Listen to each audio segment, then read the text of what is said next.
Okay, continuing on with our series on moving up in the organization, I want to take time to talk to you about a specific point of personal introductions. That is, when you're introducing yourself to others, or when someone's being introduced to you, or when you're introducing a third party to others. Okay, these are some simple tips and tricks that will paint you in a positive light.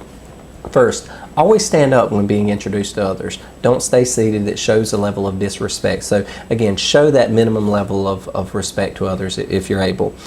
Make eye contact when being introduced. It shows confidence, but second, it also shows that you're attempting to make a deeper level of relationship with the individual. Even at first contact, to make eye contact with them creates a certain level of commonality and establish a basic level of rapport there. So it is a good practice to undertake, okay?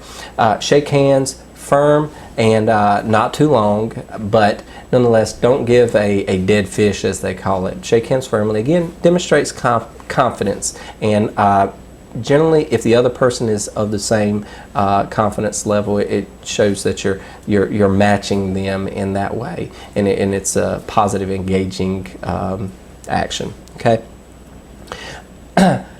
When in doubt as to whether people know each other, introduce them. You may ask, have you met so-and-so? Okay, now it may try to remember so you don't do that when it's not necessary, but always introduce the subordinate to your superior. Okay, so if there's an organizational structure, always introduce the subordinate to the superior. Okay, and when you are the person being introduced, say your whole name. Pronounce it slowly and clearly if it's difficult.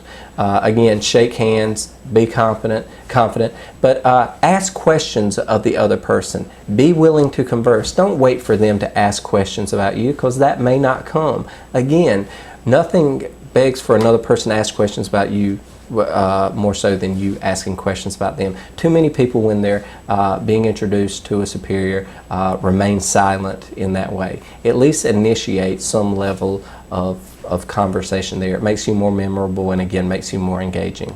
All right? Okay, remember other people's names. All right, too many of us let the name go in one ear and out the other. If that's difficult, try mnemonics,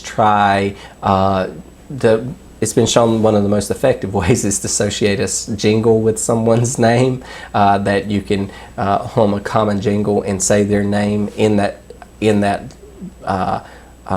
jingle, and you won't forget it. Now, you don't actually need to hum it, just do it internally in the back of your mind that you're placing their name there, and then you won't forget it. Surprisingly, it's a popular memory technique, so temporarily. And whatever you learn about someone, if you find it interesting or you find it as being definitive of them, that something you would hope others would remember about you, or you think that they would hope you would remember about them at a future meeting, write it down.